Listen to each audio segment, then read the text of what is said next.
this one particular topic. Obviously, Buzzing with Marlowe is a podcast. You are also a podcaster as well, man. You want to talk a little bit about it? Talk about your shows. Talk about the past podcasting world. How'd you get into podcasting? The floor is yours. So my first podcast that I ever did, it was called What the Fuck with James Mabe. And I did 2 seasons. It was a very controversial podcast. It was very adult oriented. But essentially it was, I was talking to a buddy of mine and I was telling him a story when I was working in high school. And this guy walked into the store. It was at a grocery store. And he kind of like waddled in, went to the bathroom, went up an aisle, and then waddled out. He didn't buy anything, didn't do anything. And I look back and there's a trail of human feces up the aisle. I was like, oh my God. And he essentially went in there to use the bathroom and then throughout the entire store just left a trail of poop, I guess. So I was like, man, that's one hell of a story. But what even got worse during that is I told my boss about it and he was like, look, you found it. You got to clean it. And I was like, oh, I'm not cleaning this up. And it smelled like the entire store. Like they had to close off the bathroom for one because it stunk so bad. And then they had to close off 3 aisles of the store. Like with almost like caution tape because it smelled really bad. So instead of cleaning it, I went and hid in the walk-in freezer for about 2.5 hours. And there's just a little like porthole window on that stainless steel door. And I looked up and my boss's face was in that porthole and he had rubber gloves on. He had his hands up in the air and he's like, look, man, I cleaned it. You got to sanitize it. And he threw a can of Febreze at me. And for weeks, they had to bring in like professional cleaning companies to come in to like sanitize. Because weeks went by and we could still smell it. It was bad. So he was like, man, that, the way I told it and stuff, he was like, that's a funny story, man. You gotta like get a podcast. And I was like, the hell's a podcast, Man. So I looked up what podcasts were and I found a few I liked and started listening. I was like, oh, okay. So it's like a radio show, but I can listen to it anytime. I can't even remember the first podcast I started listening to. So I was like, I made a podcast. I put that one episode on and I forgot about it, And then it wasn't titled anything. It was just, podcast and 18 numbers after it. And then somehow people found it and it got like 10,000 listens. I was like, oh, that's pretty good. So then I made a show and called it What the Fuck and, put it on all platforms. And that first podcast was just stories that made you say, what the fuck, so I talked about stories like that with different people. We ran it 2 seasons. At the end of the second season, so we had a total of 16 episodes, and we got 1.5 million total listens within all 16, which, was like, man, that's pretty successful. So did well, but I was going for a job and I didn't want them to see that side of me kind of thing. So I was like, I got to take this down. So I took it down. I think there's some episodes still out there archived. And then I was, didn't do anything for a while. And then I was like, I want to do another podcast. So I had an idea where I would, if you ever seen the videos of a guy that says like, yada, yada, yada, change my mind. And he's sitting at a table, usually at like universities. Like trans women are not women, change my mind. So I was like, I think that'd be a good idea for a podcast. But so I did that and created one called I'm a Believer. We ran 4 episodes on it. The first episode was with my dad. And we talked about, gun rights and things because he's had several of his siblings die by gunfire.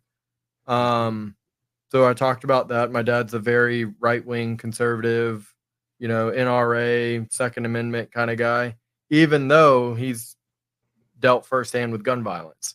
So I thought that was interesting. We talked about that. In the second episode, I brought in a trans woman and talked, about trans rights and our trans women, that kind of thing. Brought on somebody to talk about Bigfoot and whether he's real or not.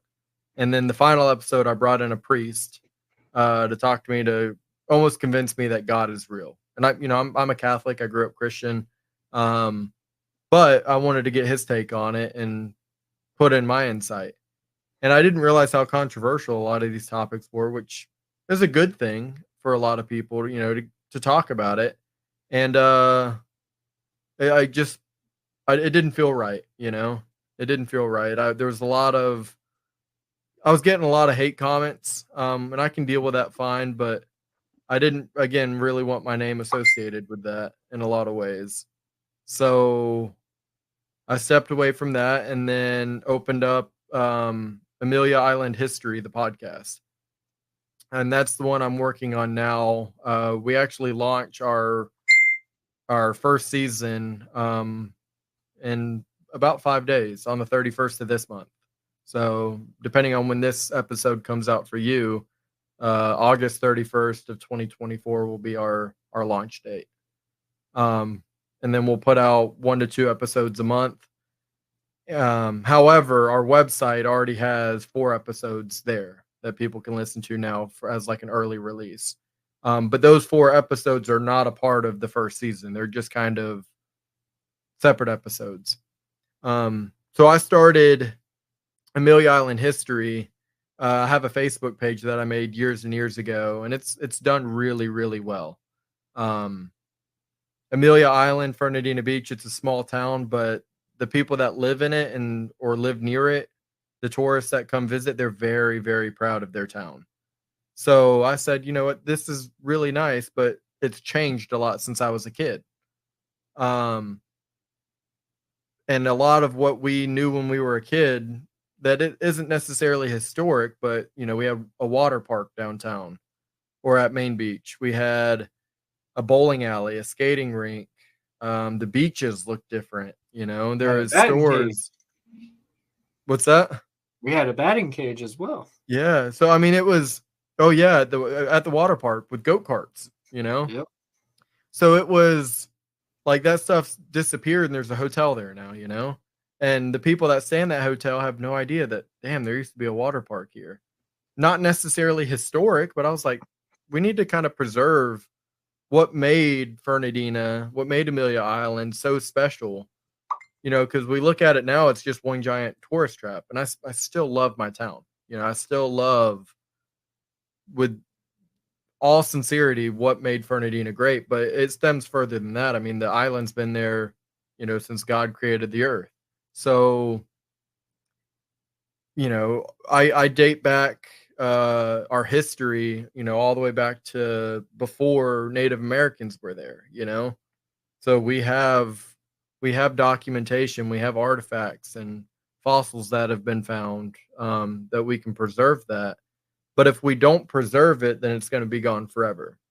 So I made the Facebook page. It did really well.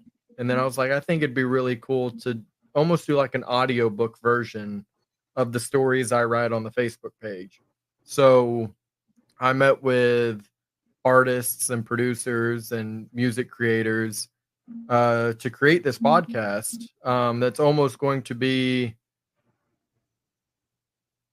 like I said, an audiobook per episode. But the episodes aren't just here's the history and it's blatant. It's, we have really cool topics, the bar, the Palace Saloon, the history of the Palace Saloon, how it survived the Depression and the Prohibition, and how it had to serve alcohol when it wasn't allowed to serve alcohol to maintain it, So there's a lot of fun history, and we even go into like certain people, some that are still alive today, the history of, Maveen, the beach lady, who was a millionaire and sold everything to preserve American Beach, which was the first African-American beach in Fernandina. It was when segregation was still a thing. So again, the tourists that come and visit us, they might not know this history. The locals that live there, that even grew up there, might not know this.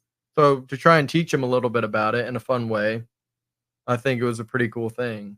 And the feedback I've gotten from Facebook over the years, just me researching and finding old photographs of these places, people, of the events. I've gotten really good feedback on it, so I'm hoping that the podcast does well. But even if one person just listens to it, then I'm happy. If one person can learn something and enjoy it, then that's all that matters. I don't do it for the money. I'm hoping not to make money on it, and I've already stated, and it's on my website, any money that's made from this podcast, I am donating to historical preservation in Fernandina. So 100% of any profits, not just proceeds. I'm not taking a dime from it. So all of that money is going straight to preserving our forests, our beaches, our history itself. Because there's development coming in that's tearing down history in that town. So yeah, I get. I mean, if you think about it, Fernandina is still more the same than where we're accustomed to. Yeah. I remember when we first moved to Yulee, it was trees, nothing but trees. Just trees. That's it. They were a talk that they were going to make a Walmart when I first moved here. It was Winn-Dixie, down 17. That's kind of still the same, which is insane to say. But it's like if you wanted to go to the store, if you wanted to do anything, you got to go to Fernandina. Well, we had that in the little me being a military household. Yeah, that. Luckily, with me being in a military household, I had a privilege to go to St. Mary's to go on the base for grocery shopping and, the extra go on the base and do the extra shopping and stuff like that. But there was no other thing you could do except when you go to Fernandina. That's why when we talk about Blockbuster, that was our thing. Like, we had Blockbuster, we had Kmart, we had all these cool little exceptions. Like, we're really showing our age on this, but it's like, Fernandina was a lot of fun back then. And I talk about it all the time, man. When I make that drive to Fernandina, it's like, there's not that much stuff that kids can do nowadays. What do you do?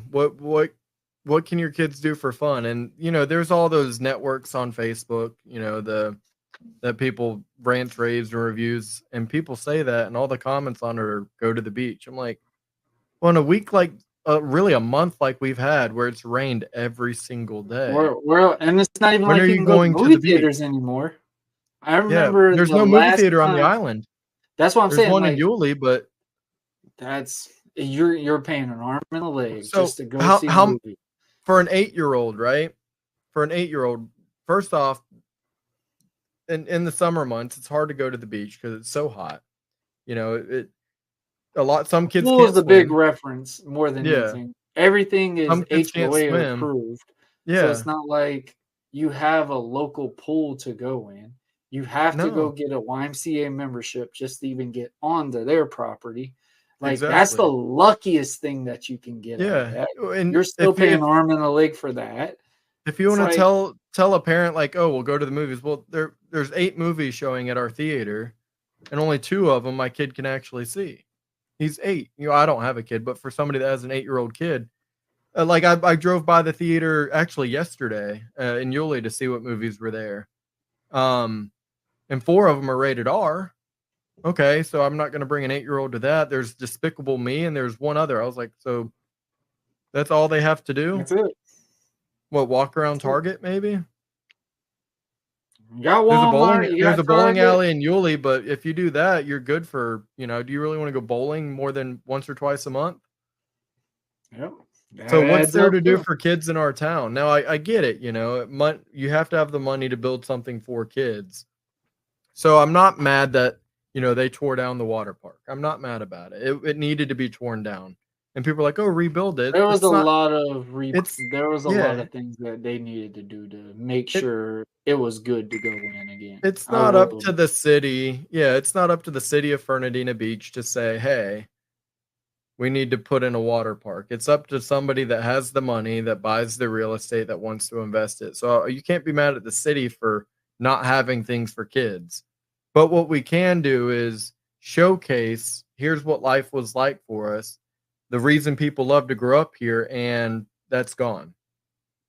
So now we can preserve that history, you know, with archives and all that kind of stuff.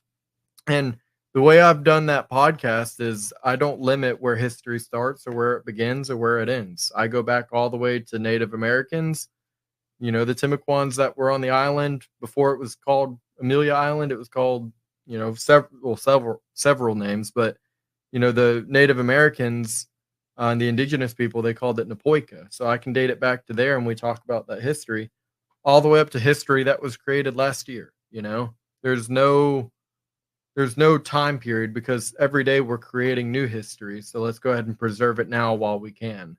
And that's, you know, the podcast will talk about all of that too. And outside of that, I have all the, you know, the photos of the history. So we have, for this podcast, Amelia Island History, we already have 8 episodes recorded. And we have our schedule recorded all the way through February of next year. So we're doing pretty well for that. There's a couple minor things we got to touch up, you know, because it's not just going to be a conversation with somebody, we're telling a story. So there's, you know, music that's being created for each episode. So it's almost like we're writing a movie, kind of like a documentary. And I think it's going to do well. And like I said, if it doesn't, I'm not worried about it. I had fun making it, and if one person can find happiness in each episode, that's all that matters. So, and maybe, you know, some important people in government, you know, for local government will see it and say, hey, we need to kind of change, or else all of our trees are going to be gone and we're going to end up like Miami. You ain't lying on that. I mean, like I said plenty of times, with, like, especially this summer with my daughter, like, you have to go to Jacksonville or something like that just to take the kids anywhere. And there's so much to do in Jacksonville. You know, there's a lot to do. Good and bad. Yeah. And I can understand, you know, like, would I want to live in a big city? And I've always said no. So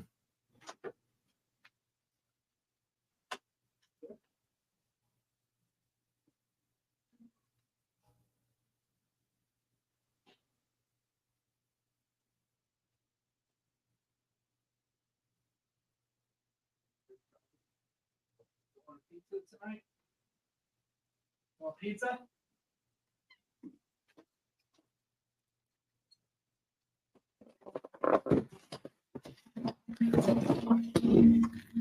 All right, my bad. I wanted to make sure she wasn't tearing the house down or running out of the house. Oh, you're good. But so like I've always said, would I ever want to live in a big city? And the answer to that is no, which is why I wouldn't move to Jacksonville. My mind changed instantly after I went to college. Yeah. When I went to FAU, it was one of my dream things, because I joke about it all the time, man. If I go on vacation, it's either out wherever my family wants to go, whatever. 9 times out of 10, vacation standpoint is Orlando. Like, that's where we like to go. I'm very simple. I like to go. My wife There's so much to do in Orlando. Big on Disney. Which only thing that pleases me, as you can tell from the apparel I wear, is I have to go to an Under Armour store. That's really all I really am, like.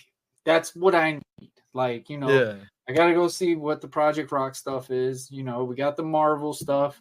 You got superheroes and stuff like that. Like, you have so many different things, like, in that area realm standpoint, and there's so much for kids, which it is scary at the same time, because you are spending a hell of an amount of money just to enjoy yourself or have fun. But it's those moments that you're looking for, and that's something I used to have with Fernandina.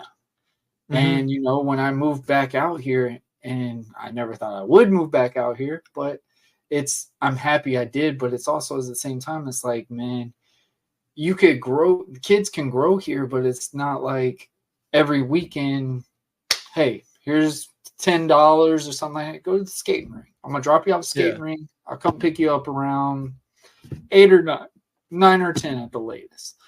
It's not like that anymore. Like I don't think there's a place here that you can drop somebody like you a can't kid drop off kids off at all no more. I used to be so big, like obviously my kids, when they listen to this, they're gonna be mad at the same time because my parents were my mom was very sheltered at the same time, but it was also at the point she knew I wouldn't do nothing really dumb. Mm-hmm. So it's like she could take me to a skating ring and stuff like that. She ain't got to worry about me doing drugs or any of that nonsense, whatever. My kid's standpoint, man, I'm attached to her hip. I'm not gonna be, especially the way this world is now.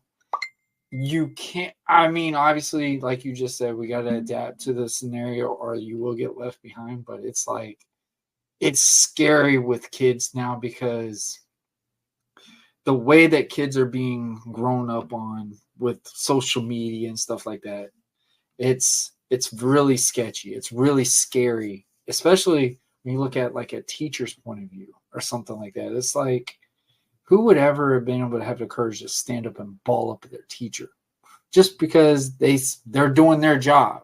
You're not happy, or you're balling up at your parents nowadays. Like it didn't really it happened, but it didn't actually happen as regularly it does now.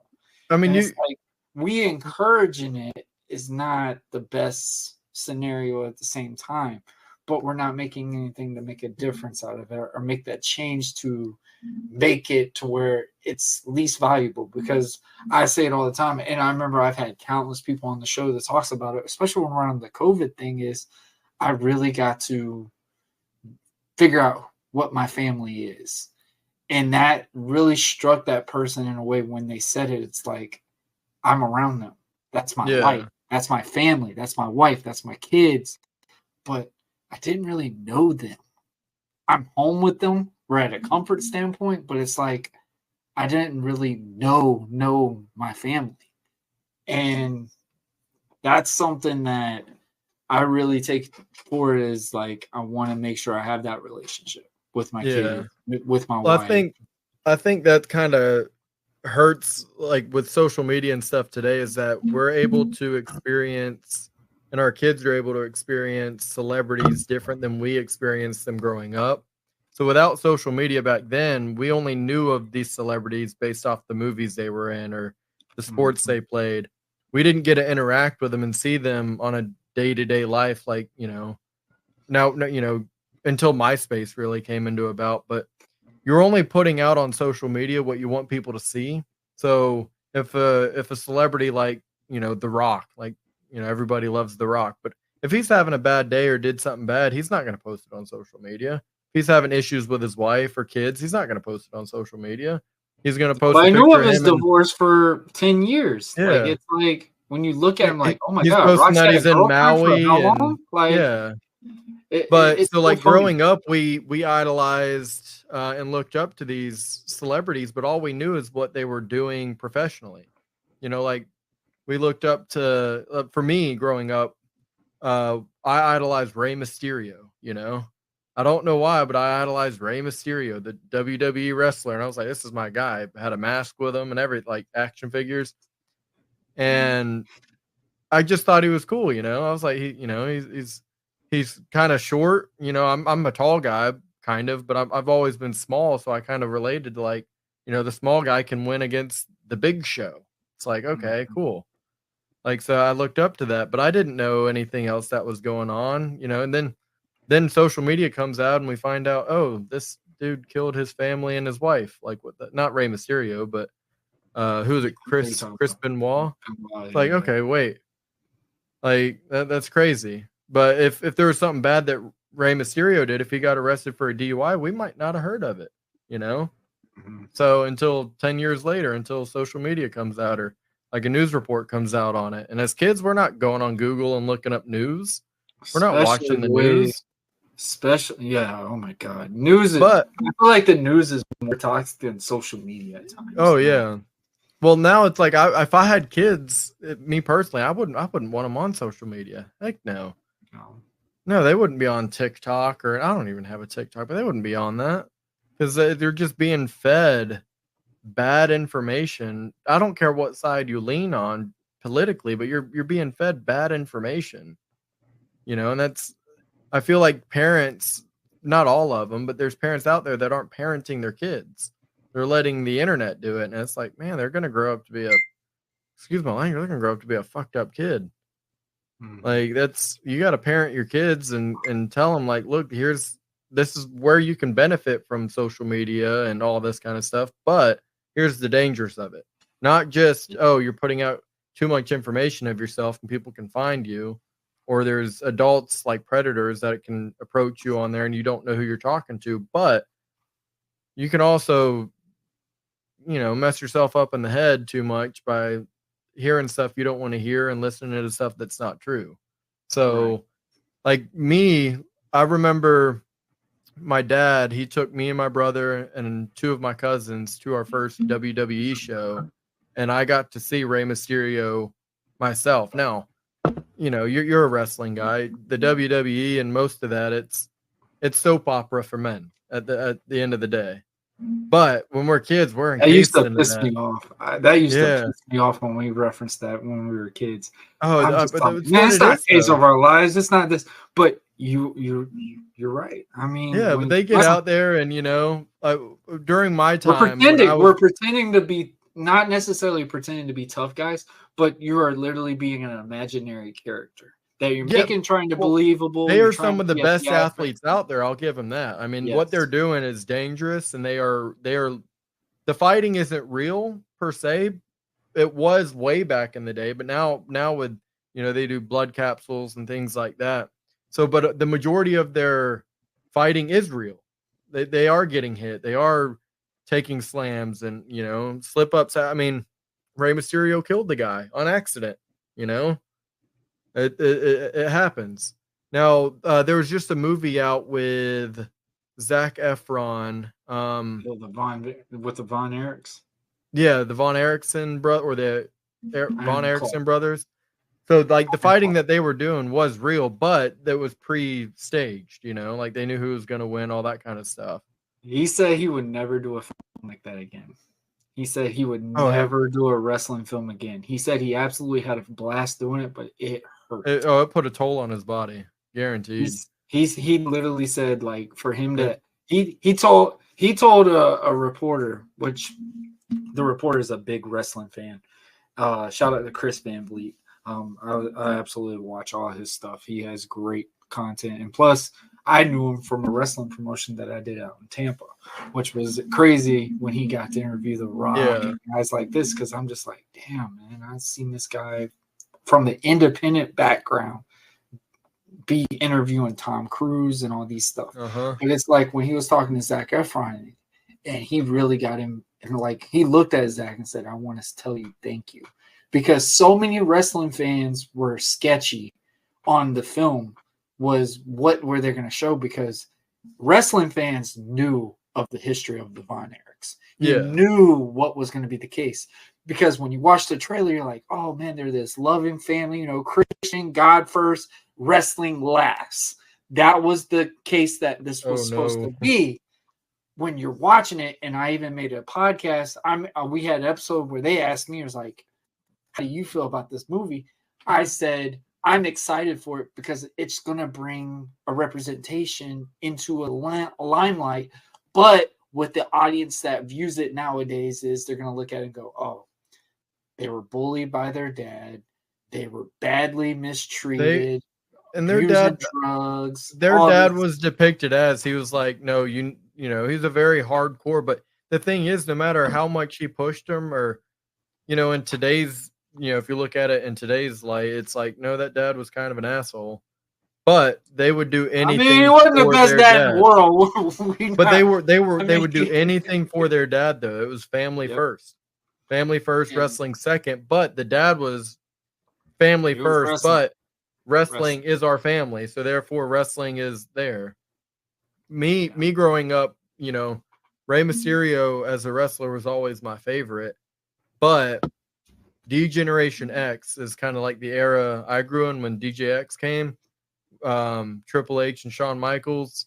That was like my prime. You know, me and my brother would watch SmackDown every week. We'd watch Raw every week. That's how we all got together, is because we all like wrestling, because it was so rare that people watched wrestling.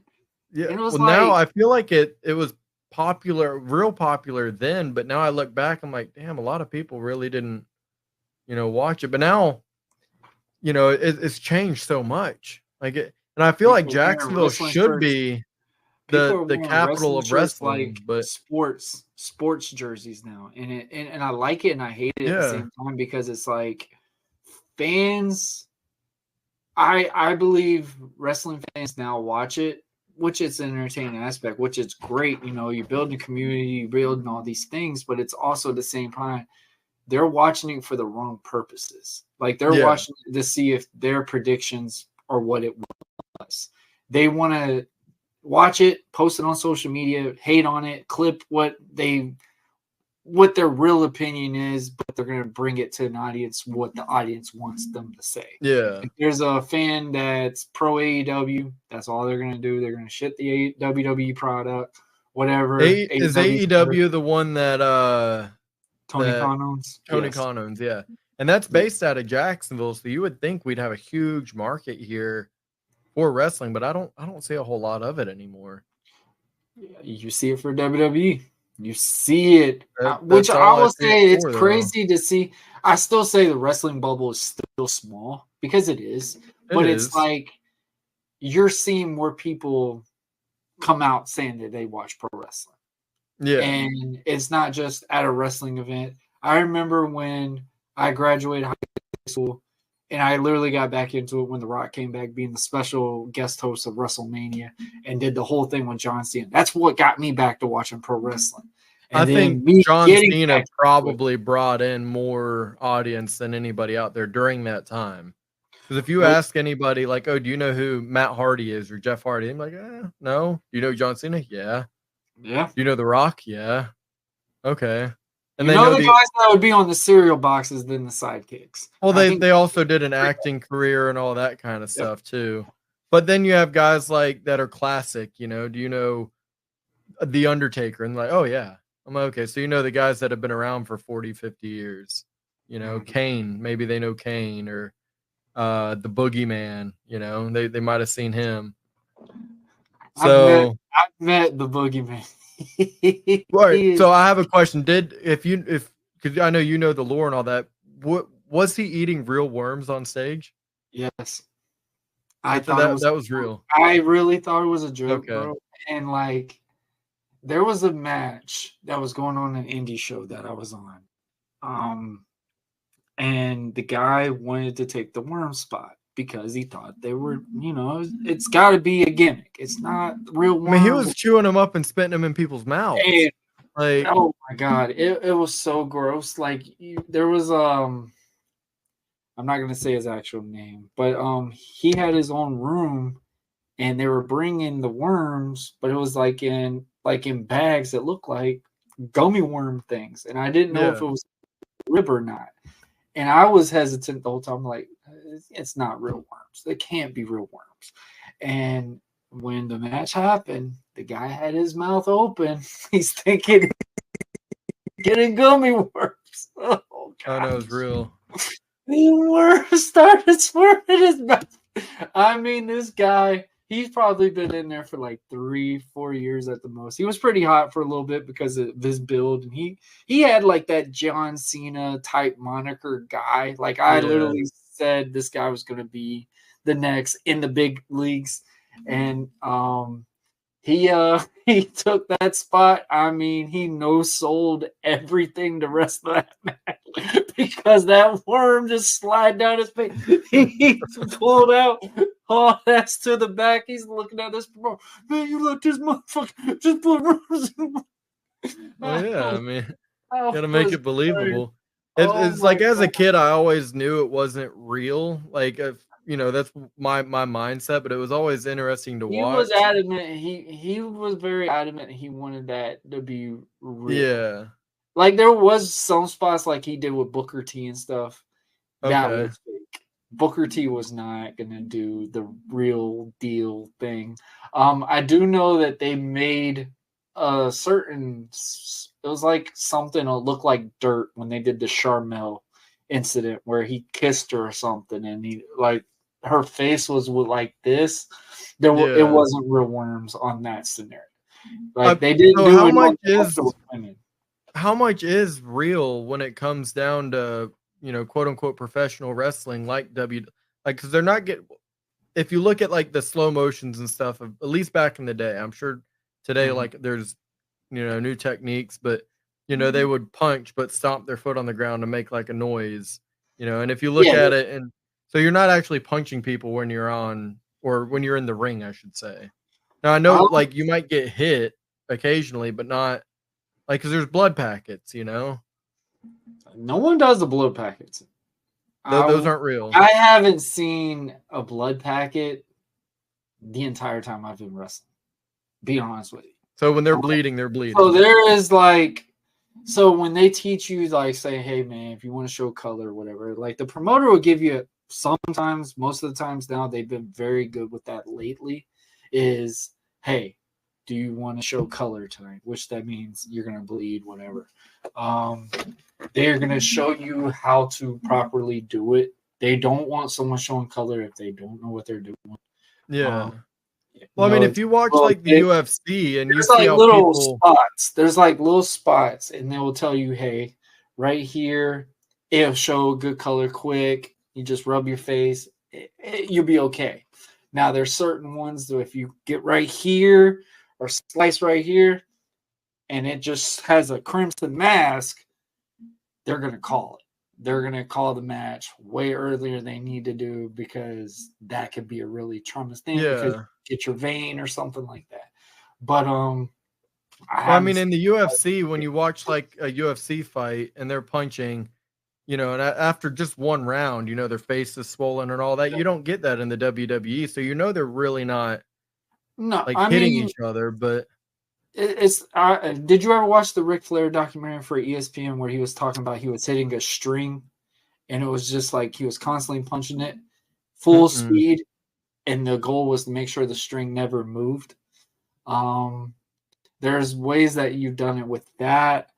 The way wrestling is now, you get more carried away with the punches at times. Me, my thing is that when I always hit somebody, which I probably only hurt one person, he always wants to talk about his little ear incident. But love you, Logan. Still love you. Logan does amazing things for me. Shout out to Logan Stevens. But Logan, so when I would punch, I would have the hand out. Like when I punch you, get the little pop. But it doesn't look like I'm literally having my hand out because I'm doing it quick. And I'm just boom, boom, boom. Try to protect the opponent at the same time. But apparently I got carried away and I kept constantly hitting him in his ear. He says his ear still hurts to this day. But I mean the acrobatic stuff, like I've seen people like that. So it's like you got to pick your flair of people like Triple H. Triple H would have his hand over the guy's when he punches hand.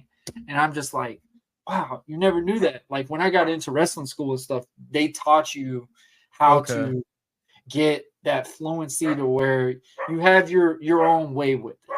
Like throw your clothesline how you want to do it. You flare it up a little bit, throw the elbow out. You mean kind of show a little bit more resiliency. They kind of teach you those things.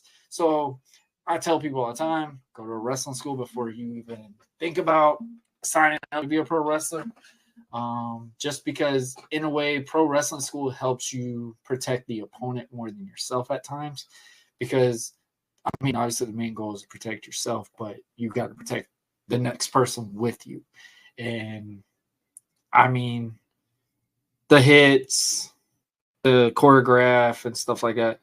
Now, wrestling now is it's way too much. It's way too much movement. It's way too much in standpoint. Now, there's certain matches that it can make sense and it works, but I can make a crowd pop for a 5-minute meat and potatoes match, which tells a major story in a standpoint than somebody that's going 25 minutes doing 40 false finishes. It just doesn't make sense. Like when you saw, like you just said, you love DX, you love Shawn Michaels and Triple H, stuff like that. When you saw the pedigree, did anybody kick out of the pedigree? No. When Shawn Michaels threw a Sweet Chin Music, did anybody kick out of those? I don't think so. But when you saw that, that was like legitimately, oh, that's it. That's the match. Now, that's the opening of the match. And it's like, it kills what it was built to be. Like, when I saw the rock bottom, that's like somebody hitting a home run when the bases are loaded. Like, that's game. That's it. You're not coming back from this. But it's like, oh, they done that in opening. It's like, what else can you do? And then it's like when the finish actually happens in the match, it's like, why was it that? Like, you just did all this. You did the flips. You did all this stuff to end it like that. Like, why? And that's something I try to teach people countless times. It's like, make it make sense. And I feel like the move sets and stuff, like the movement for superstars nowadays is flawless. Well, that's kind of what they're leaning towards now. It's like less It's of more in this standpoint than it is yeah. a wrestler's match. Like, what was the main mentality of a wrestling match? It's a fight. Like, you're trying to win this fight, but now we've got it to where we have more behind the scenes. Add in this. When they were doing that when we were kids too, who was it? Was it Matt Hardy, Kane, and they were fighting over a girl? And I just remember one match, Leah and Kane, like I think they were doing a wedding in the ring, and Kane punched through the bottom of the rink, and choke slammed him, and then so I mean there was always that storyline, but that's what kept us coming back. Like what's gonna happen next week, and what's gonna happen the week after that? What's gonna happen during SmackDown versus Raw, It wasn't like you really watched the matches. It was more, I used to love watching promos. Yeah. That was my thing. Like, bro, that's what attached me to The Rock. It wasn't because The Rock was wrestling such and such.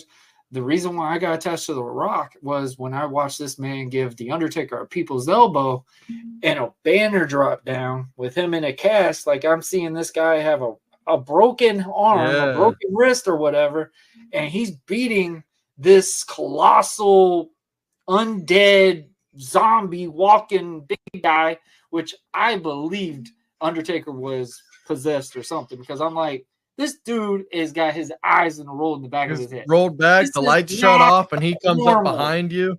Like, and when you hear that music, you know when that music comes up, like this, man, I'm like, no. Yeah. This guy, I would absolutely run the other end. Everybody feared the Undertaker, man. Like when this dude rolled his eyes in the back of his head, especially when he did that ministry group where he was like putting people on his little logo cross and stuff. I'm just like, that freaks me. Well, do you remember when the Undertaker, he died and they put him in? They did a whole funeral for him. They put him in a casket, rolled him off, and then and the light went up, and then the light went out, and then he spawned. I'm like, oh. As a kid, man, I was like, that's crazy. Why are we putting this on TV? That's crazy. Or when the light went out and he's back in the rink. Like, but I don't know if it was where he tried to where they were in the church, and Taker was going to take the sword and make a sacrifice out of Stone Cold. You remember that one where he was going to where he had the thing and he was about to stab Stone Cold, and then Rock or somebody came and saved him. And it's just like, wow, man. Like, we talk about it all the time. Like, I used to pick on my grandma and stuff. My grandma lived for wrestling. She believed if it was on TV, it was real to my grandma. Like, my grandma, rest in peace. That is one person I wish I could have got to wrestle in front of, because she got my mom into wrestling. My mom got me into wrestling. And it was like, either I got into wrestling or I was just going to hate TV on throughout the week because my mom was watching something with WWE and then WCW back and forth all week. So it was like I had to either like wrestling or just pray that my VR Troopers video works. I don't know. So always got over recorded all the time. Yeah. Like as kid, like, you know, like I was saying, I always knew this is not real, you know, because Dad would let us know like these guys aren't really hurting each other. But then, you know, people would get hurt and we'd be like, okay, they got hurt, they messed up somewhere. And we used to wrestle, you know, and we knew like we weren't actually punching each other, like we would act like it. Did you ever come over to my house when we did the backyard wrestling thing? It was during the summer, and I just ran a wrestling show in my backyard when we had the trampoline. And you did it on the trampoline, right? Yep. And remember we had like the cool little entrances and stuff. I remember I had Keith, and I used to have the water sprinklers come out because his biggest guy he loved was King. So instead of fire, he's getting water sprinkles. Yeah, we used to, because we did the wrestling on our trampoline in our yard too. It was, we didn't do like shows, but we would go there. It was me, my brother, you know, Brandon Scipio, Derek Henry. We'd all get out there and just start beating or DJ Stewart. I mean, he actually hit us. He was actually, bro. I don't think he knew like we aren't hitting each other for real because he smacked the hell out of us. DJ believed it. He believed it. Dude, he was beating the shit out of us. I remember when you, Scipio, and this was the first time I met Keith, and Keith got on my trampoline, and I was just like, that is a big son of a gun. Keith is just randomly just choke slamming everybody. I'm just like, he's up, bro. He's up. We ended up pushing the trampoline next to the pool, and we were, you know, we would choke slam, like we'd jump and choke slam you into the pool and move. Kids can still do that nowadays, and I'm hoping they are because it was the most fun I've ever had, man. Like just being able to do that. But again, that just shows like we knew it wasn't real on TV. So I know today, like the kids today, because you know my little nephews, they wrestle on the thing, and I'm looking, I'm like, okay, are they actually hurting each other? Like I can't tell, but I just think like, okay, well we did it when we were kids, and we're fine. So you know the sad thing is, like, since I'm on YouTube and my kids have watched my matches, and especially now this run, because my daughter has gotten to see me actually be this character and stuff like that. She's constantly just beating me up every time she gets a chance. And it's like, she's like, oh, it's okay. Daddy gets beat up on TV or on YouTube. Fine. He's used to it. It's okay. Well, there's certain stuff you can't fake though, you know, because like we would mess up and get hurt. You know, you might get clotheslined or you might get the wind knocked out of you. But like looking at it on TV too, it's like, you know, for the most part, these guys are trained. They're doing it. They're professionals. But there's certain stuff you can't fake. Like in a cage match, I forget who it was, but somebody got choke slammed or suplexed off of the top of a cage. You're not faking that. Like you're taking that hit. Now, even if they put a padded mat down, I never had to be on one of those. I always wanted to, and then I'm like, I'm already halfway blind with this mask.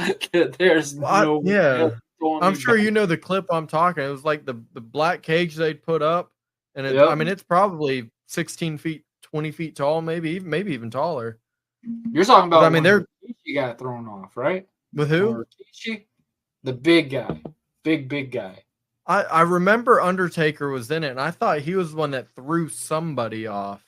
Yeah, that was Rikishi. That was the Hell in the Cell that threw him onto it. Like there was Kurt Angle, all of them were in it. It was a great match, but because one of them got thrown inside, and then somebody landed on a table, like on the announcer table outside. Yeah, which I know if you landed on the announcer table, like that was probably cardboard boxes, honestly, and it was something to break the fall. But landing in the rink, dude, there's no faking that, man. And if you miss and you mess up, like you're getting hurt. I mean, I've seen you jump off the top rope a few times. I mean, you're feeling it no matter how you land. And you know me. I hate heights. I do not do well with. I mean, you're doing aerials off of that, and stuff like that. And you looked at me, and I remember a couple of guys would always look at me like, my mom even, and that was one of my goals when I made this character. I was like, I'm gonna do stuff that people know for a fact. I didn't know it was you for the longest time. I had Warren no would not idea it was do you this. for the longest time, which is crazy. Jumping off of a top rope, that is not Warren. So- I don't care who this is. Well, You're so not gonna tell me this. when you made your character, it's been a long time ago, but you sent me a friend request on Facebook or something with him, and I'm like, I don't know who this is. But I'm gonna accept it. I watched, I went to a couple matches that y'all did in town, and for the longest, I had no idea it was you. Like, because you kept your identity a secret. I don't know you. I'm sure you know this person because he's into wrestling. I thought it was Zechariah Lane. Yep. Do you know who he is? Yeah, So- he played as a gimmick called Frankie Morris. Yes. I thought he was the prodigy. I was like, okay, that's Zach. And I can, like, even with the shirt off and everything, I'm like, that Zach looks different, but okay, he got Zach got in shape. well, okay. He lost a lot of weight when he first started. I will say, shout He out to did Zach good. Harlow. I mean, he did really good, man. And Like, then Jamie Pickering. I remember when Jamie first started, which I call him Donnie. So I had some fun with Donnie. But when Jamie first decided he wanted to be a pro wrestler, he was pretty thick at the same time. But at the time, I was just a little skeptic at first because I remember Zachariah Lane came in. All right, went to school with him, in Yuli's type scenario. I didn't really know him, but he knew who I was. And it was just like getting to the point, I'm like, all right, so a bunch of high school kids are now just going into being a pro wrestlers. Like, I was getting a little irritated with that scenario because it's like now it's starting to kind of look like, hey, come to wrestling after you get out of high school. well, they had the signs up and everything all over. Like, they were pushing, because they were doing like a bunch of events just at the schools and the gyms. Yeah. Like, they did it at Yulee, they did it in like West Nassau, played like, and it was every weekend, like, was the new wrestling thing. I forget the company that was hosting them, but I mean, everybody, like, I had like 8 or 9 people just from my graduating class that started doing it. Like, they all made characters and whatnot. And I mean, it looked fun. I remember when Aaron Coulter got a title before me. I did not hear the end of it from him. His first year, he had like 4 matches and he won the title. And I'm just sitting there, I'm like, all right, Aaron. And like, he took it so at heart. I'm just like, relax, Aaron. You're done a champion. I wasn't that athletic, so I didn't get into it. I just sat there and made videos in my bedroom. No, I man. was just the nerdy kid. I remember when Zach first started, I was a little skeptic with him getting in there because he didn't look like he was an athlete. Like, I took it very serious. Like, when we looked at these guys that were coming in, I looked at it as, can you make them as a profit? Can you make them marketable, can it sell tickets? Yeah. And like, I was very against Zach at first starting, but at the same time, I'm looking at myself. I'm like, yeah, I had a good look and stuff like that, but what was some ways that people were viewing when I first came in? Like, they were looking at this guy like, oh, okay, yeah, he's got a great figure type scenario, but this kid smiles when he gets hit, and we gotta figure what we're gonna do with him on that. Like, the selling aspect, I had trouble with just because I don't know how to reference it. Well, it's kind of like so long. Yeah, it's kind of like The Rock. I mean, when he started, because his dad was the wrestler, and they wanted to put The Rock in, like, they didn't want really him to start either, and they kept making him like the villain, like the bad guy, and it was him coming on the mic and all that and doing his little bouts. And I think he said he went on the mic one time and just disobeyed the orders, maybe from Vince McMahon or whoever it was, and just said something. Transition. And they were like, wait a minute. Like, the crowd's going wild on this. They want him back.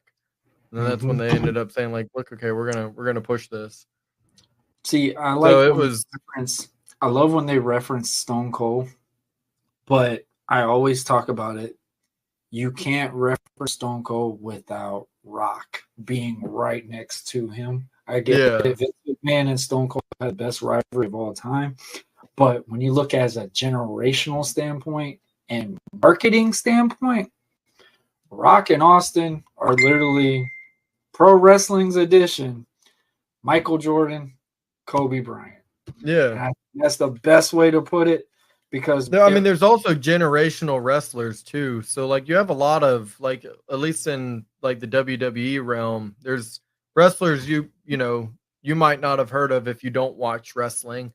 But then there's wrestlers that the names no matter what. So like our parents, when they were there, they were Andre the Giant and Ric Flair and those types of guys. And then when we were growing up, Stone Cold Steve Austin, The Rock, and then all these guys I've been in the locker room with, and even pro wrestling standpoint, still have never met this guy or Stone Cold. Never. I think today's like John Cena is another one that, like, but I mean he got popular, I think because of the movies he started doing, but I could be wrong. I mean, at least outside of the wrestling world, because I don't want to say that canceling standpoint, he got popular because he transitioned something that people could relate to, because it was perfect timing for it, and it was not used in pro wrestling. Like, you have a white guy imitating as a gangster type scenario. Around this time, it was okay to do because you had white basketball players, you had different things coming into transition, that standpoint. And that's something that got me attached to Cena, because I was a diehard Rock fan. I literally almost stopped watching wrestling when Rock said he was not coming back. After the Brock Lesnar match, I was sitting there, I'm like, who am I going to watch now? Like, that's my guy. I like Eddie. I like these guys, but that's my guy. You can't watch Superman without Superman in it. You can't watch Batman. I'm not there to watch Robin. I'm here to watch Batman. Like, it's like those main guys there. And when Cena first came on, and when he did that thing with Kurt Angle, and I was just like, there's something there. There could be something there if you really want to see something with it. So it's like, it was really cool to see what transitioned him and what got him what he was, because, I mean, all it took him is tell Stephanie he was randomly rapping about a can of tuna that she was eating, and it changed the whole landscape for him, because, like, he was just another generic wrestler. But for him to do what he did, and he even got a rap album out of it, and it, in my opinion, it wasn't bad. Like, it wasn't a bad album. Like, when you heard Cena rap, you're just sitting there like, this is it's cringy today. Superman and Eminem if they had a baby, and that's John Cena. It's definitely definitely cringy today, but you had a Captain America treatment, mixture of Eminem, and that's where you got John Cena out of it. And it's like, in its time, it was good. Revelation. It changed it. And I'm glad to see the ones that moved outside of, like, the guys that started there and moved outside and made big careers. The Rock is probably the biggest of them all. Cena's pretty big. Bautista is, he's in the Hollywood realm now. He's a big but then I love Bautista. He was my brother's favorite for a long time. I don't watch his movies just because I'm not big into, like, the Marvel stuff, but I think he's pretty good. He's doing a good job. But, like, my favorite wrestler, when I stopped, like, towards the end of me, like, because I don't watch it anymore, but Doink the Clown, for some reason, first, I still have like my nephews and nieces, like, mom kept all of our action figures when we were younger, so the only one I pulled out of the bucket that I kept was Doink the Clown, and I still have that one today. So, but that buying action figures as a kid was, because they weren't cheap either. Depends on which one you buy. The good ones. Think of them now. My $20 now. My wife, which it's crazy. We have this one of me, right here. Yeah. My wife will go on Amazon, Target.com, all these, and get, which hopefully I don't get copyright or trademark, but we're getting Ninja Turtles with pro wrestling. And these right here are very rare to get. We literally got lucky somehow getting these. Yeah, I mean, back then I think they were like $8 to $12. Now it's like you're paying almost $30. And $12, you're getting the ones that come with like 2 of them. You know. Yep. You got like a 2-pack, and then yeah, when Mom would come home, I'll show you all our little thing because my wife, she just picked it back up when we first started dating. That was her thing about wrestling. She loved the action figures, which was kind of weird because it was like my wife didn't know.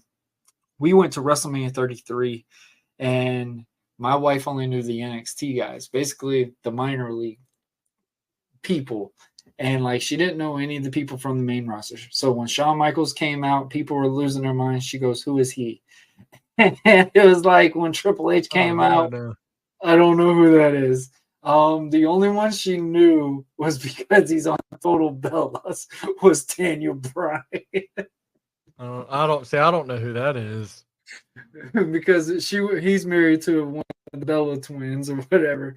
And it was like she knew John Cena because of Nikki Bella. Like it had to have like a girl's connection for her to understand who the people were. And it was so funny because like obviously you're at WrestleMania, people are coming from back then. You're seeing Rock and Roll Express, you're seeing all these great legends. And my wife looked at him and said, "I don't know who the hell you are. I don't know what you done or whatever." And you know, these legends are old school as shit. So they take an offense to these things.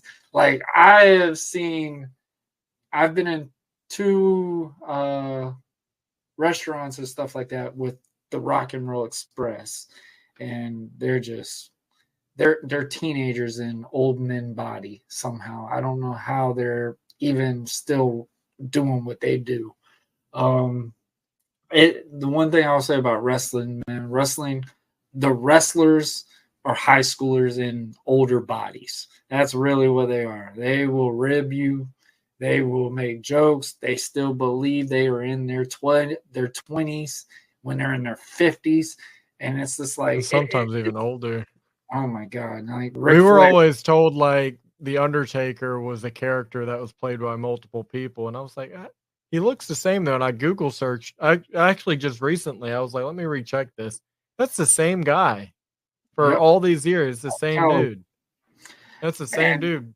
Ric Flair was just on a show I watched called Kill Tony not too long ago. And Kill Tony is a big wrestling fan.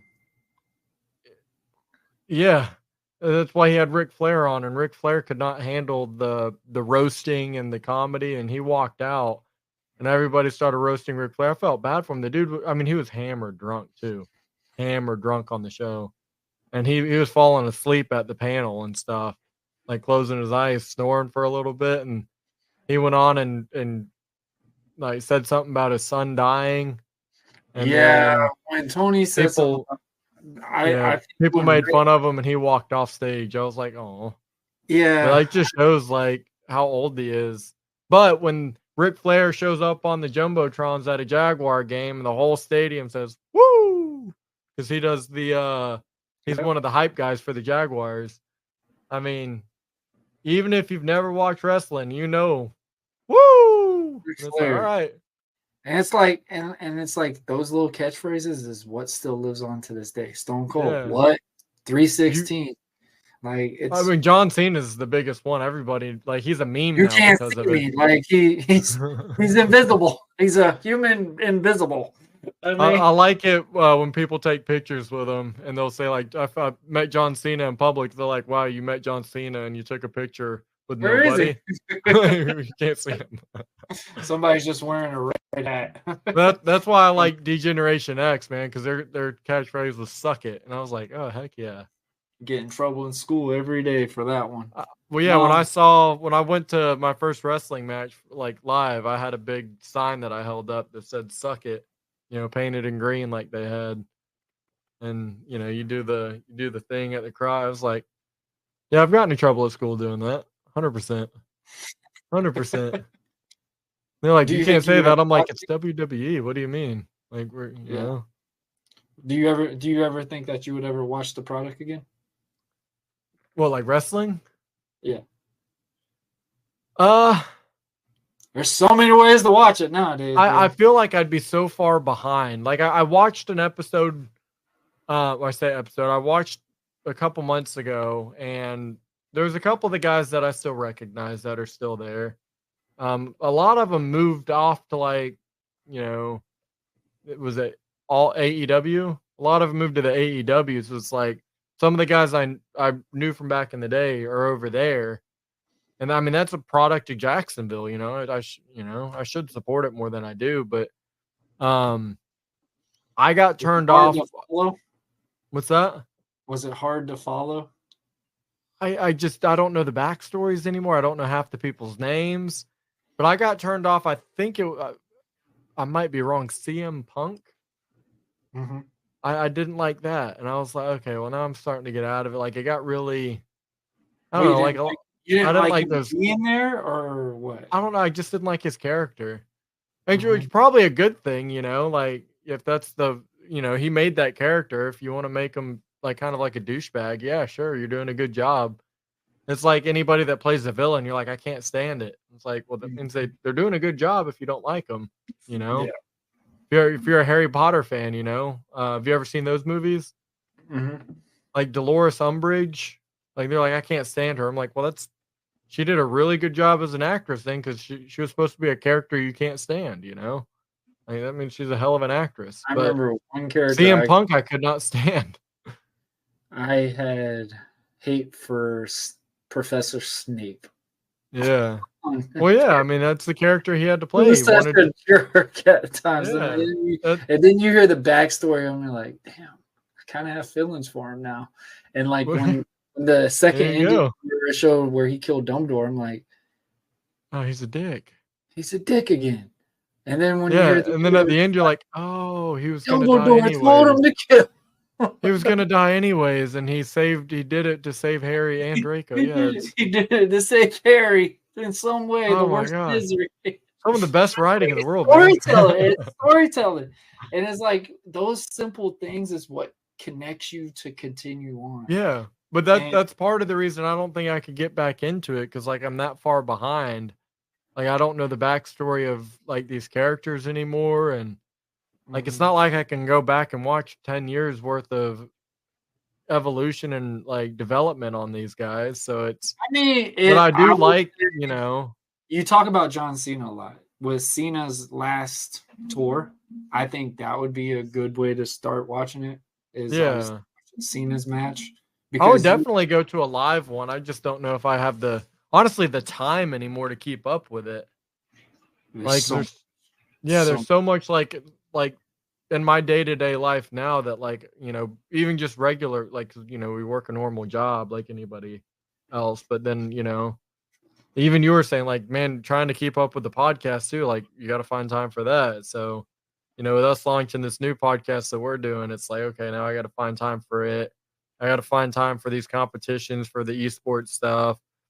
On top of that, there's other family stuff we got going on, and there's other projects I'm still working on that I have yet to put out. So it's like, I don't even watch TV anymore. Like I can't find the time to do it. So I would love, like, if it comes to Jacksonville or anything, like I know AEW's here quite often at Daly's place, so I would do that live, like I'd enjoy it. I don't know if I'd be able to keep up with it though, like on a weekly basis. And football season's coming back, so there goes my Saturday and Sunday. So our only ones.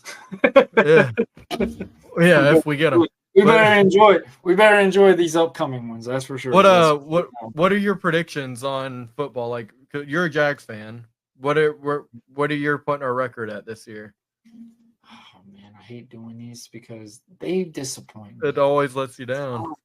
It's like I'm gonna say we're gonna be 11-6 is what I'm hoping for, and we'll probably end up at 10-7. I think 11-6. I don't know. I don't necessarily think 10-7 because Jacksonville is really starting to get that piece that we've been needing for a long time. But the Texans also. That's what I'm worried about. Texans. That's a team we would normally beat, and I don't know if we beat them twice. I hate to say it, Texans might win their division. Texans might win the division. Tennessee, usually it was Tennessee. It's like, okay, we're going to get beat by them. Tennessee is not a contender this year. They're a few years off from being an established team again. New England, they're on a major rebuild. I don't see them. See, that's where we've been the last couple of years is a major rebuild. Now we're finally we have our players that have been here, the good ones. We have some new weapons on the team that are going to bring new life. I think Trevor's finally found his place, and we have hopefully. No offense to anybody, but I'm really hoping they choose Mac Jones as a second string instead of Beathard.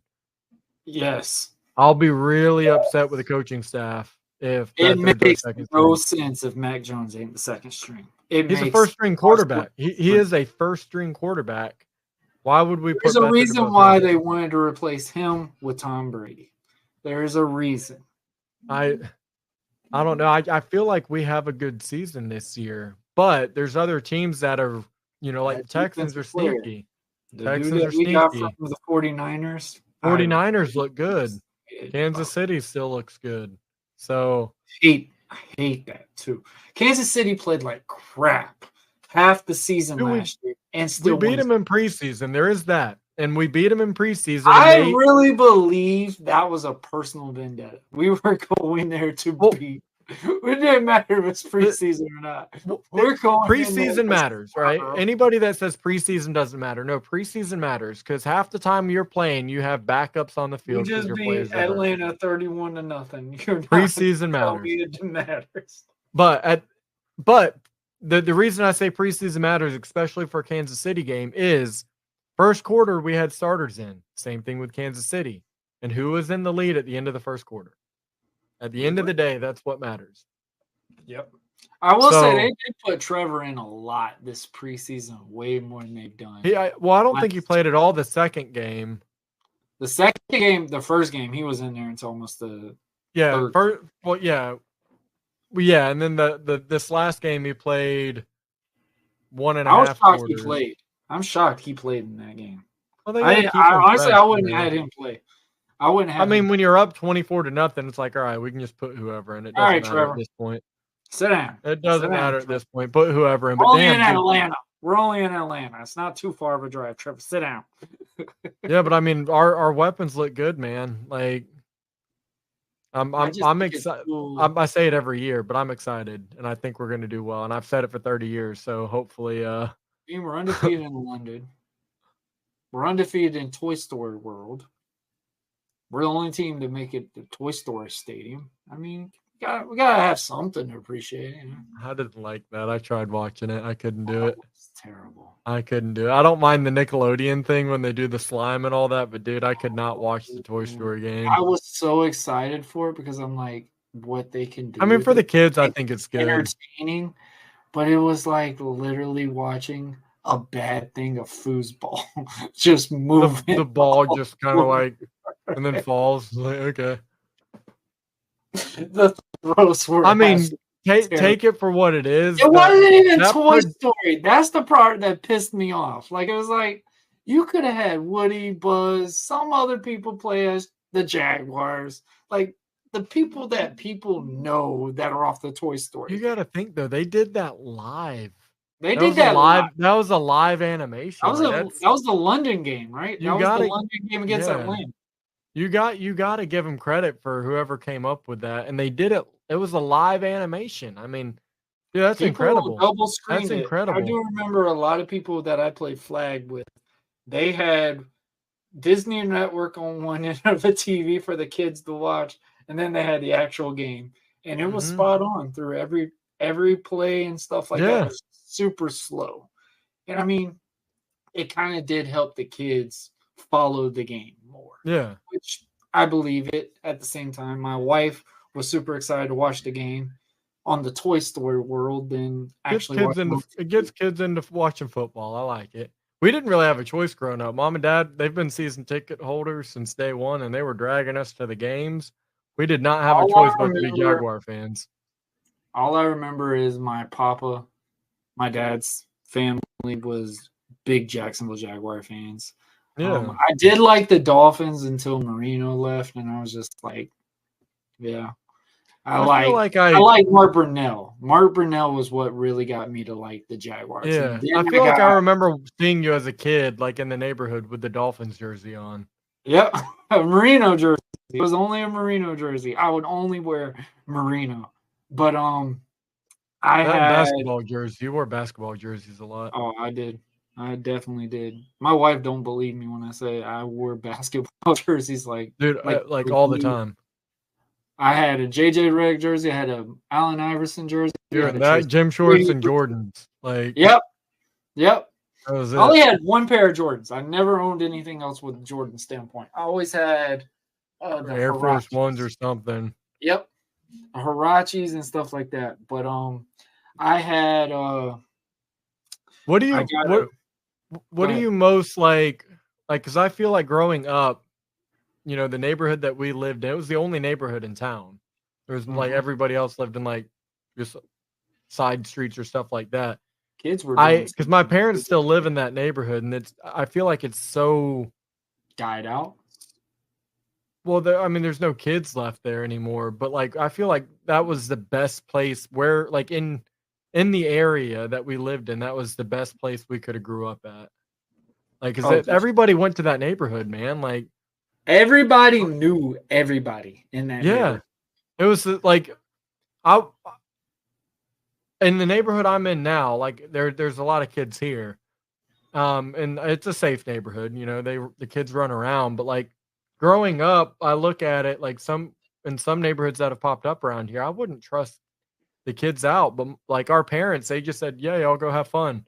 They had no idea. And this was before phones existed. Go play baseball, go play baseball, do something. Yeah, they had no idea where we were. There was no phones. We didn't keep phones on us. You know, we were running around causing mayhem everywhere. But even kids that didn't live in the neighborhood would get dropped off there just in the middle of the street just to play. It was like, hey, your friends or somebody will be out eventually. Y'all have fun. It's like, okay. Play football. Everybody's getting cut up from playing on the road. Yeah. Basketball, football, soccer, baseball. Like I remember when I got the basketball goal in my backyard, everyone started coming out there. Like we had events at my place. I don't joke about it, man. When I say I made some good money when we did that wrestling thing that summer, I was making good money. And I mean, bowling alley, you can go get Pokemon cards for super cheap. Go put in that little vending machine. You might get 2 sports cards, and then you just $500,000 now. Oh my God, I wish I kept some now. And I'm just like, I had that card. Yeah. Like that could have been retirement right there. The Charizard, I had that. But it's like, it's so cool to, see these things.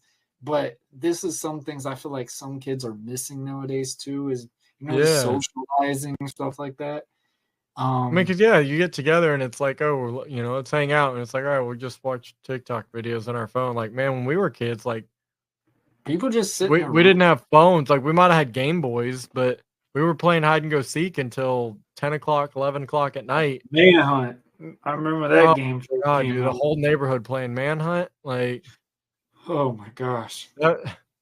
I don't know how, like, if I was a parent, would I trust my kids out that late?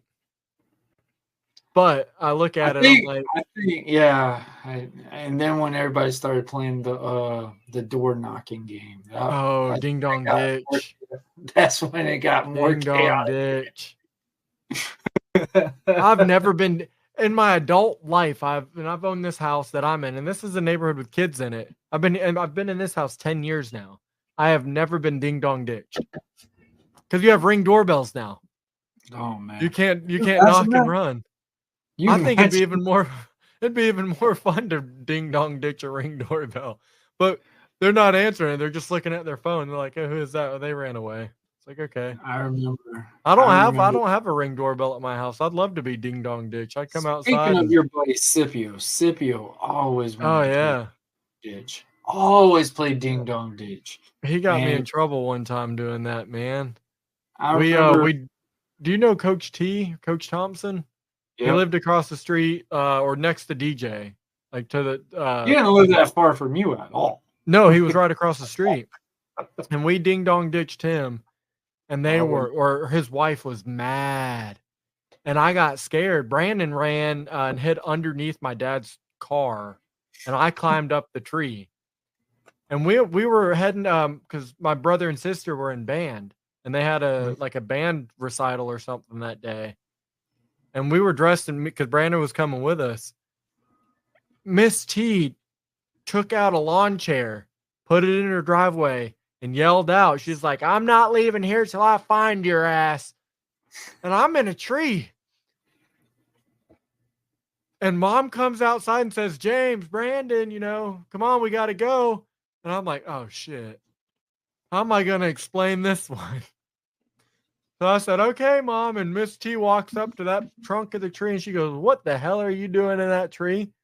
I said, my football got stuck. She goes, your football got stuck at 8:00 at night. And I'm like, yeah. She's like, did you knock on my door? I said, no, ma'am. She's like, I know it was you. I was like, it wasn't me. And I don't know if she was serious or not, but she came and told my mom. And my mom was like, he did what? He knocked on my door. And then what? And then ran. And my mom was like, okay. And I mean, we might have done it like 4 times to her at that point. So, oh man, that's at what point just stop answering the door. I wouldn't have done their house because first of all, luckily you got Miss Thompson. Even though Miss Thompson, she was a track star. Nobody knew Miss Thompson was a track star. She could hawk somebody down. But Coach T trains SWAT guys. So yeah. I'd rather get chased by Miss Thompson than Coach T. She didn't chase her. She literally just planted a lawn. I was in that tree for like half an hour. And Brandon's underneath the car just laying there. And again, you got to think, we don't have phones at this time. So it's not like okay, I'm in a tree and I'm just going to sit on YouTube. A field day too because was this when over at Boys and Girls Club? No. Way before. I think it was after. It was after, because we were old enough to stay home alone at this point, So we weren't in Boys and Girls because Miss T worked at Boys and Girls Club, Yep. And she either volunteered there or worked there. But this is way after Boys and Girls Club. We only did that until 4th grade, maybe. Come 5th grade or maybe 4th grade or 5th grade, Mom and Dad were like, "You can just stay home alone. We ain't paying for this anymore. You're old enough. You ain't getting into trouble." But then we got into then we started getting into trouble. We started doing stuff that we shouldn't have been doing. But getting the cops chased after us, or the one thing that I don't miss, and rest in peace, but Keith White, his dog was the meanest dog in that damn neighborhood. Bro, Frisco, nobody believed me, man. Frisco, dude, I ran for my life from that dog. But the funny thing, it wasn't Keith's dog. It was his grandma's dog. Dude, that was the meanest dog in the whole neighborhood. Frisco hated anybody. Well, Keith used to tell me, he used to say, we feed it hot sauce. Dog, yeah. Jeremy would tell me, this dog, you couldn't outrun. No, and Keith would sick Frisco on people just to be fucking funny. And I remember when I would be over at Keith's house, we had to be there at a certain time because Frisco, his grandma would always have Frisco in the room. And Frisco would literally be right next to his grandma. That dog wouldn't leave that woman's sight. Dude. But man, when you had to come in that kitchen or something like that, you're waiting on the grandma to go into the room with Frisco. Because if Frisco slips out, you're done. You're done. You're not outrunning this little dog. The house on the corner when you come into the neighborhood with the half moon shaped driveway, that was our buddy Justin's house, and he had a skate park in his backyard with a half pipe and a little concrete pad that we'd skate on. And Brandon and I were coming, or Scipio, we were coming from his house, and we had our skateboards. And you can't really, the road wasn't good to ride on. It was a rough road. The asphalt and that, we'd have to go to the other neighborhood next to ours. I'm trying not to give too much information. People know where I grew up at, but the neighborhood that connected to ours had a better road, so you could ride on that road. This is all gonna be you're good. Don't worry about it. Yeah, but so we'd have to walk with our boards, and we'd walk by Keith's house, and Frisco would be in the backyard. And Brandon looked over like, man, you better not let that dog get out. And that dog every damn time would get out, and I would run. And that it's a mean dog, because I don't know if it's just our neighborhood growing up, because they don't do it where I live now, but people would just sit in their garage, and the neighborhood was predominantly black. So like you'd have like just, and they wouldn't hang out together. They'd just sit in their garage, listen to music and drink beer. And there was a guy named Mr. Elijah, and he was like, he knew everything going on. And when we're running and he sees that dog and he shuts his garage, that dog's mean when people are shutting their garage. Yeah, that dog used to go in people's garages. Dude, he'd bite the hell out of you if you let him. Now, I've never seen anybody get caught by the dog. So it might have just been folklore, but Frisco literally was seeing red. I literally, when I seen that dog, I would be terrified. Like if I see a dog that looks like him, I'm already like nerves. I don't even know what type of dog he was, like a Rottweiler or something, but yeah. I've never ran faster in my entire life. And he was a small thing too, but he was ferocious. Well, growing up, because Derek Henry lived, I say lived, he stayed at my house just like Brandon did all the time, They essentially live with you. But he doesn't give Frisco credit, but Derek Henry's ran from that dog just as much as I have. People say, and I wish you'd tell the truth, because I know damn well how'd you get so fast, Derek? Frisco. That's the reason. Frisco. We all got fast for the Frisco training. Boy, you had to run. And Derek, you want a cardio session? Just let that damn dog out and watch him go. Like that dog. Oh man. Rest in peace, Keith. Man. Yeah. I don't know whoever's listening, to this, Derek Henry he plays for Baltimore now, but fastest guy in the NFL, running back for the Titans, man. Growing up as a kid and playing hide and go seek, I had a whip that I got. I don't know where I got the whip from, like Fort Clinch or something, like an actual like whip that you'd crack somebody with. And, we'd crack jokes, and I'd be like, Derek, I'm going to whip your ass with this. He was like, man, it's racist as shit. And I'm like, nah, I'm going to get you with it. Well, we were playing hide and seek one time, and the only time I've ever outran Derek Henry. And he said, James, because he was the one that was it. He was trying to find us, and he found me in a tree. I was like, oh, she's like, you got to come down. I jumped off that tree, and I looked behind me because I started running, and he had the whip in his hand. I was like, oh, shit. I've never ran faster in my life. The only time I've ever outran Derek Henry. And he looking back, and he's running down the road, cracking that whip. He's probably sitting there laughing the whole time, too.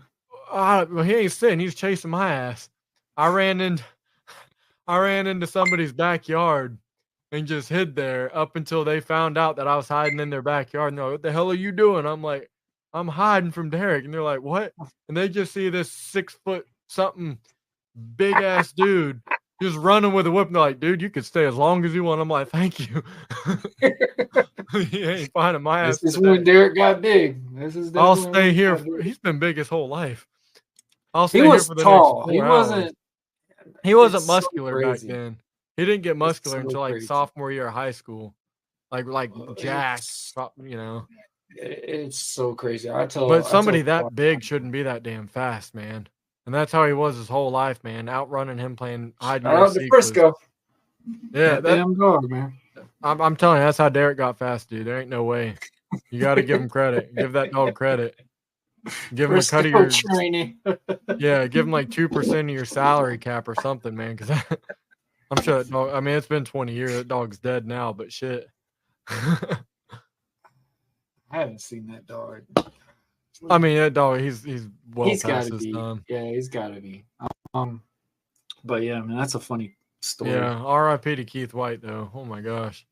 I will say one last story about Keith when we were just talking about Ding Dong Ditch. I remember.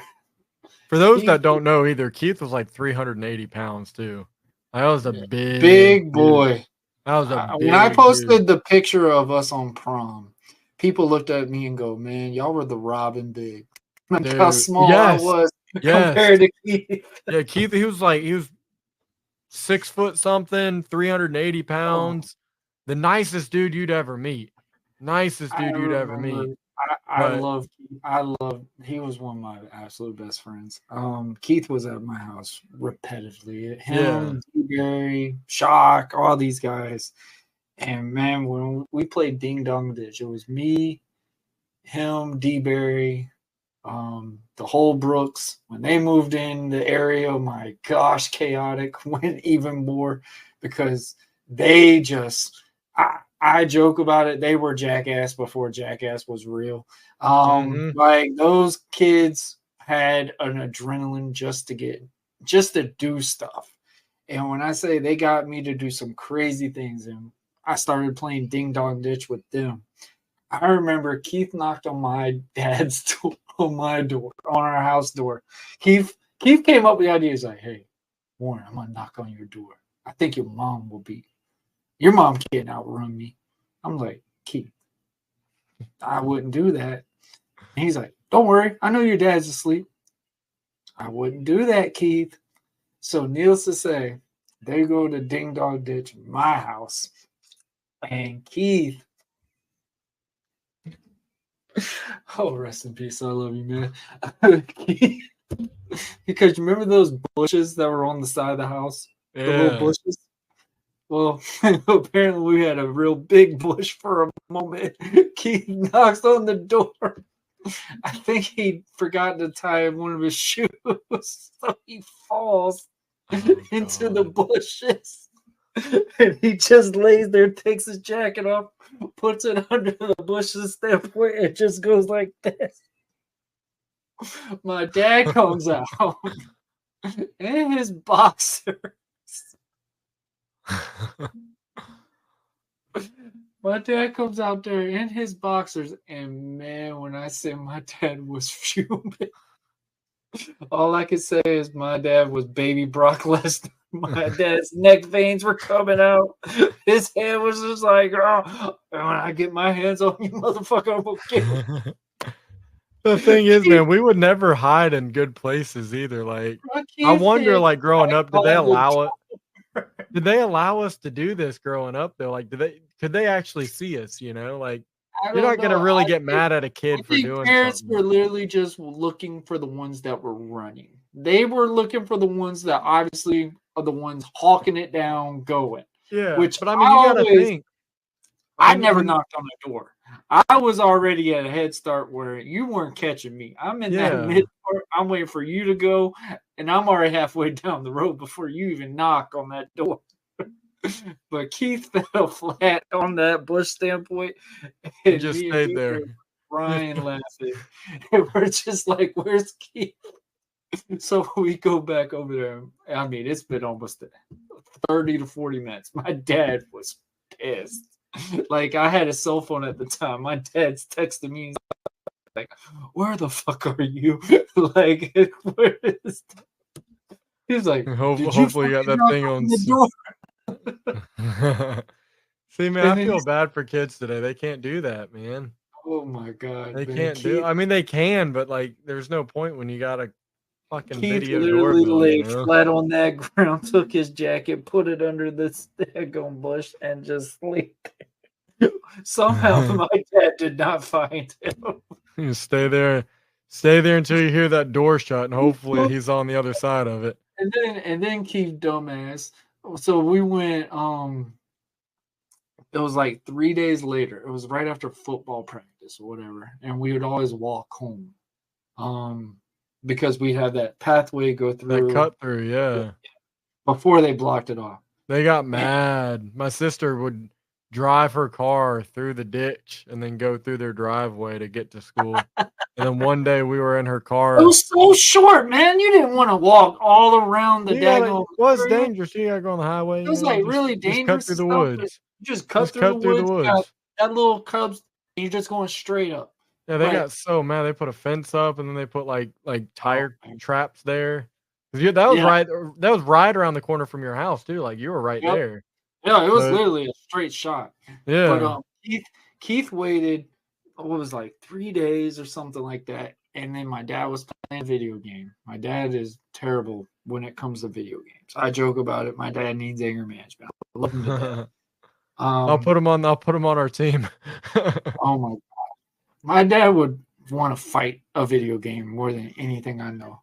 And then Keith waited till my dad got killed in a tank game or something. He goes, so I heard you were running your boxers, Mr. Ward. Oh, my dad looks at me, you son of a bitch. So my dad's sitting there going, Warren, you were the motherfucker that knocked on this door. I said, no. He keeps just sitting there laughing. He's like, don't. What you mean, Warren? what did you tell me, Warren? I'm like, Keith, I'm going to kill you when we get back. Oh, my God. My dad was so mad. I got grounded for a month for that shit, too, because he still to this day believes that I knocked on that door. Because Keith said, I heard you were in your boxers, Mr. Warren.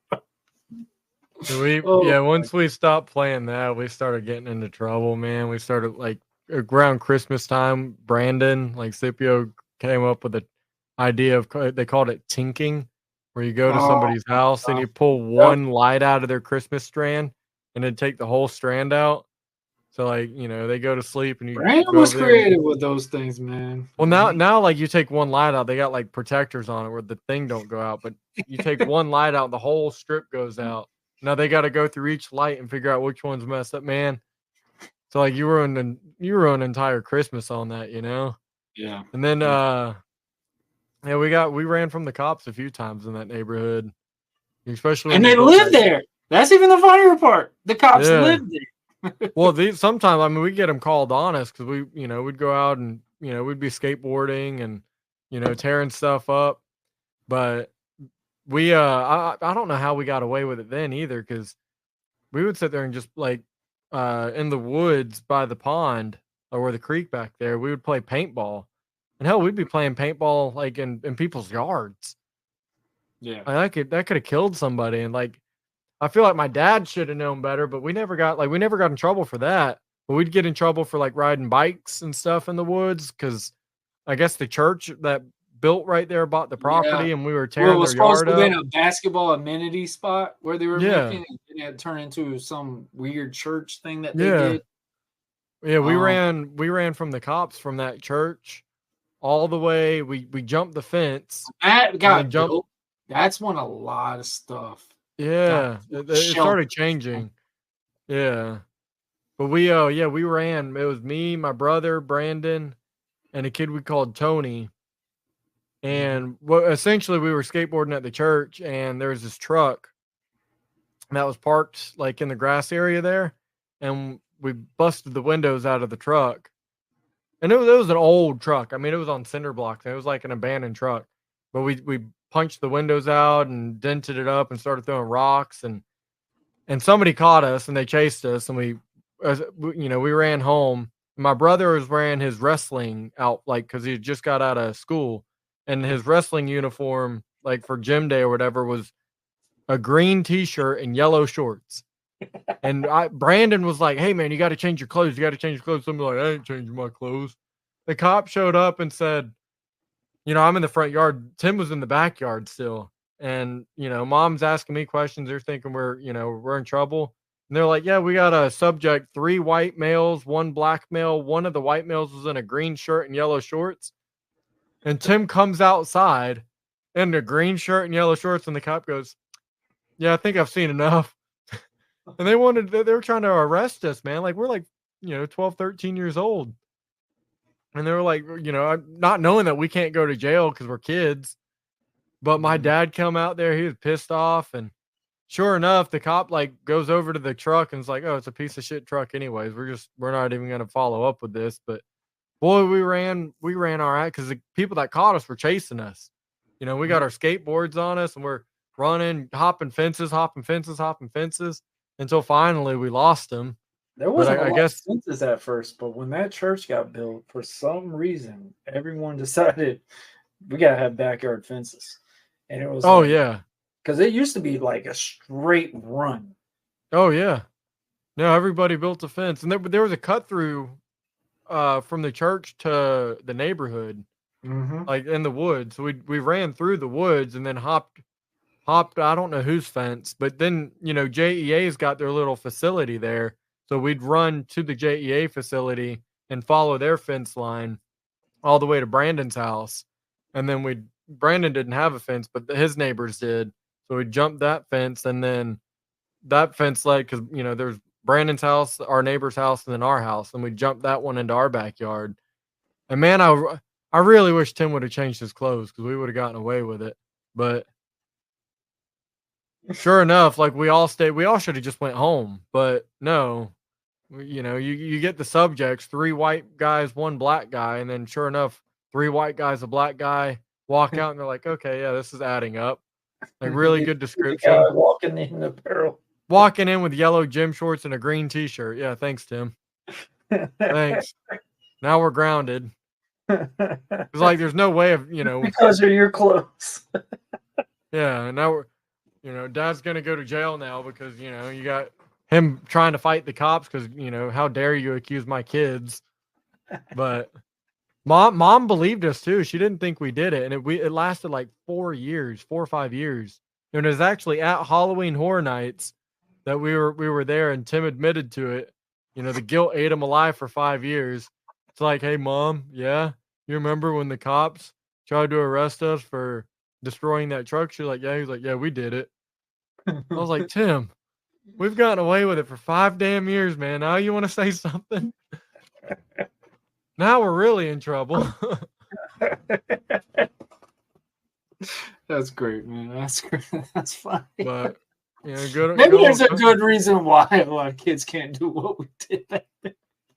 I mean, but we get in trouble. But I mean, you can't get away with stuff like that anymore, though. No, definitely not now. For one, you can't. It's so easy to get caught doing shit, especially in a neighborhood, because everybody's got cameras up, and back then, anybody that had a camera system, it was thousands of dollars to get one put in, and you had to have a box to hold the memory and VHS tapes and whatnot. But now it's, oh, you got a doorbell. Oh, you got. It connects right to your Amazon account. Sensor. Like you already know motion sensors 15, on them. Like literally 15 feet away, you could already see if someone's which is good because God forbid somebody goes outside and beats up my car or something, but I got cameras on it. But that's your car now. That one. With kids, like if a kid came up and did anything, like if he wanted to play a prank on me, like a neighborhood kid, I'm waiting for it to happen. I mean, the kids in my neighborhood, they're all pretty young still, but they're at about that age because they're just getting into middle school where, all right, now they're going to start getting into a little trouble. They're going to start trending on TikTok. That's where it's going to be. I don't know. I'm just waiting. I want somebody to play a prank on me. Yeah. Oh, there's the video. Open challenge. Who wants I don't know. The neighborhood I'm in now, it's safe, man. I like it. So I'm just, I've been here 10 years. I've gotten to see some of these kids grow up, and some of them be born, and now they're outside riding bikes. So I'm seeing myself in them, like riding bikes around the neighborhood, causing trouble, and I'm like, all right, it's gonna come up. I'm just waiting for them to see what they come up with. Because I'll bail them out, I'll be the cool neighbor, because I'm not a dad. I don't have kids, so I want to be the cool neighbor, You're gonna be that sounds weird. For Halloween, is that what you're trying to say? No, I don't. I'm not here on Halloween. Candy? No, I'm not here on Halloween. Uh-oh. I go out with my nieces and nephews and trick or treat with them because there's only like 30 houses in this neighborhood, so it's very. Yeah, it's very small, real tight knit community here. But it sounds weird because I'm saying like, oh, I want to like be the cool neighbor, because none of my nieces and nephews live around here. Like they're, Southside Jacksonville or that kind of stuff. So it's not like I get to see them all the time. But I see these kids in the neighborhood riding bikes around. I'm like, all right, y'all are gonna like bust my window out with a baseball or something. I'm gonna be there. I'm waiting on you. I wouldn't be mad, I can't be mad. Like, oh, because I know their parents are gonna come over. Oh, I'm so sorry they knocked your window out with a baseball. I'm like, dude, I did it when I was a kid. I'm happy because now I'm seeing kids be kids. because you know these kids are going to come up. People to beat on his Tesla. That's what. James no. You not the car, the house window. Do the house window. No, knock my house window up, please. Like, hit the house window. Well, because I see them playing baseball across the street, right? And they're getting to the point where they're hitting the ball into my yard, and I'm like, okay, they're getting stronger. But eventually, it's going to hit the window, and they're going to come up to me, and they're going to come up with some elaborate story, like, "Oh, it wasn't us, I promise." Like a dog came, and I'm like, "Yeah, okay." Shot it over the roof. Yeah. Because they already play hide and seek, and they hide like in my backyard and stuff, you know. So like, I come outside and I try and scare them, and they think like I'm gonna, you know, like tell their parents like, "Oh, you're hiding in my yard," but no, like I'm, you know, it's cool. Like it's what I did. So like, I just want to see kids be kids. But I know when, you know, I shot my parents' window out with a BB gun on Easter Sunday morning, like 2002. Like I had to come up with some elaborate story.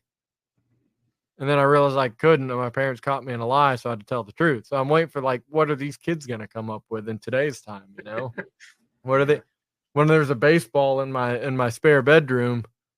I'm telling you right now, I have learned so much, especially my wife has now, especially with our daughter, because when they get in arguments, it's literally watching. They come up with the craziest stuff. It's the funniest thing. Like I got a 5-year-old, and watching my wife and her argue is the most entertainment I could ever see, because it's literally watching the same person argue in two different bodies. You got the young, I'm not going to phase when you talk to me, and then I got the one that's just sitting there screaming and hollering because she's getting more frustrated because she's not getting her point across. And it's just like, I'm just sitting in the back like this. You're arguing with yourself at this point. I'm like, you're arguing with a younger version of you. That's all you're doing right now. And then you're not going to win this one either. Every argument's like, no, I know what my mom and dad had to deal with. Blah, blah, blah, blah, blah. And it always ends with that stomp into the room. And then I feel so bad what we put our parents through. Yeah. And it's like, oh, man. But, James, man, is there anything you want to finish up on? Guys, check out this man's podcast if you are into history. Even if you're not familiar with Fernandina Beach and stuff, it's always cool to learn. Well, we talk areas. Yeah, so it comes out on like I said, at the end of the month, it comes out on the 31st on all platforms.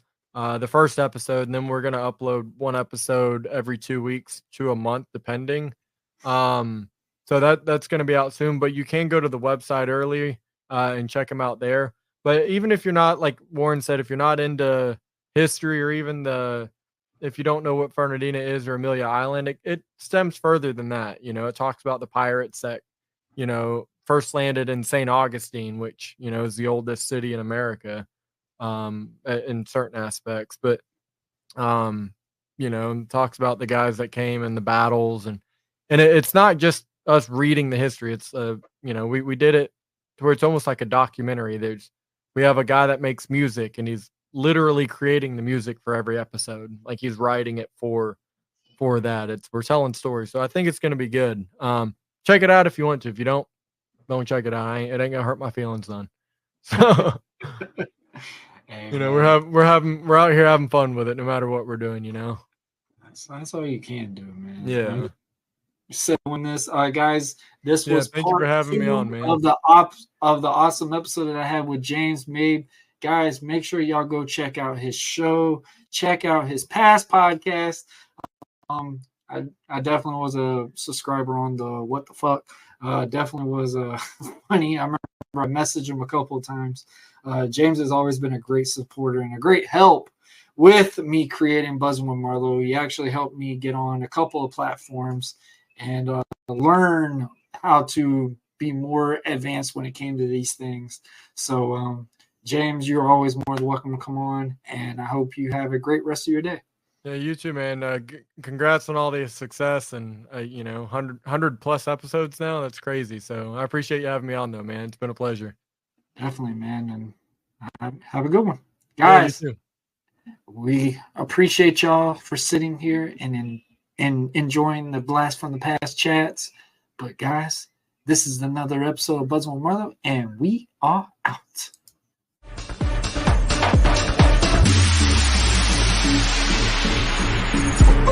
Peace.